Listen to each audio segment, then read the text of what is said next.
You know that feeling when you're going through a tough time and the very people who are supposed to be supporting you, well, they actually leave you feeling even more drained? Today, we're going to dive into a really powerful, ancient story that gets right to the heart of this problem. And honestly, it's kind of shocking how relevant it still is to our lives today. So this story comes from way back, from the Aesopic tradition. We're talking about a collection of fables that have stuck around for thousands of years.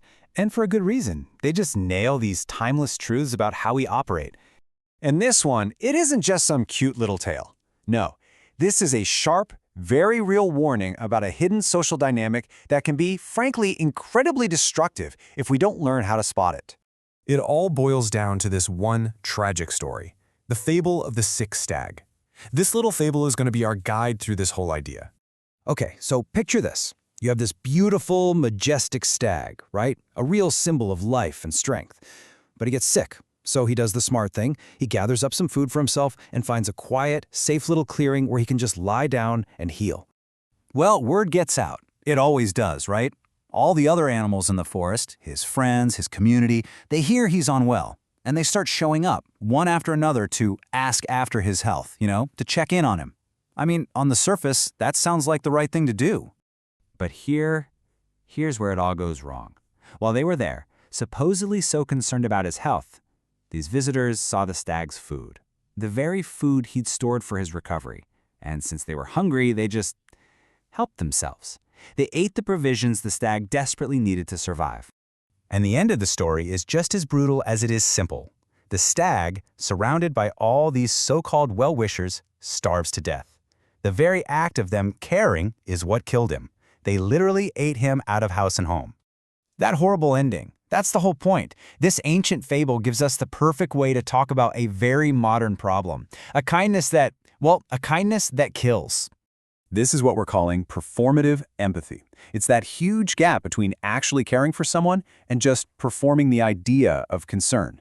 You see, the animals, they were performing empathy. They were saying all the right things, but their actions were totally selfish. They drained the stag's resources instead of adding to them.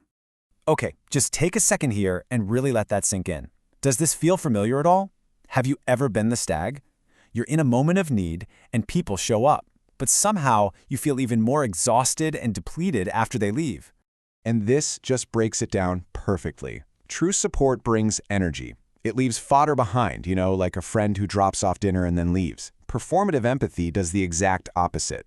It eats your fodder. The visitor shows up, sure, but there's no real sacrifice. Their main goal, even if they don't realize it, is to make themselves feel better for having checked in. So let's pull this out of the forest and into our own world. Because these animals, they're not just characters in a story. This pattern shows up absolutely everywhere. And here's exactly how it plays out. Personally, it's that friend who visits when you're sick but then spends the whole time talking about their own problems, basically making you host them. Or think about someone who's grieving, and people keep checking in, but they're really expecting the grieving person to comfort them. And at work? Oh, it's the classic struggling project that has to spend all its time making status reports for committees instead of, actually fixing the problem. In every single one of these cases, the visitors are eating the fodder. And it all comes down to this really powerful idea. Presence without any sacrifice, it's often just a form of voyeurism. If someone shows up when you're struggling, but they aren't giving up any of their own time or energy or resources to help, what are they really doing there? Are they actually helping, or are they just watching? Okay, so the big question is, what do we do about it? If you're the stag, how do you protect your clearing so you can actually get better? Well, the fable actually gives us a game plan. First, you got to guard your resources. You have to understand that your recovery is your work, and you need fuel to do it. Second, you have to identify the drain. Get real about who leaves you feeling energized and who leaves you feeling totally empty. And third, and listen, this is the hardest one, you have to be willing to close the clearing.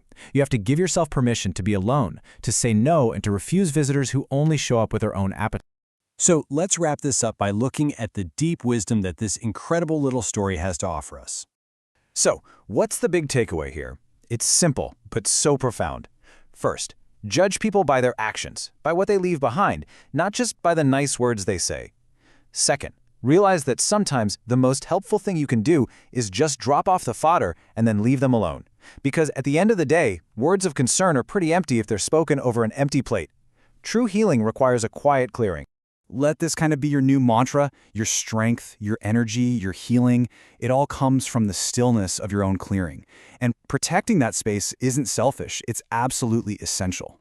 And so I'll leave you with this one last question to really think about. In your own life, right now, are you being polite to your visitors while you are secretly starving? Are you playing the good host at the expense of your own well-being? The fable of the stag, it's a warning for sure, but it's also an invitation to find your clearing, guard it fiercely, and finally give yourself what you actually need to heal.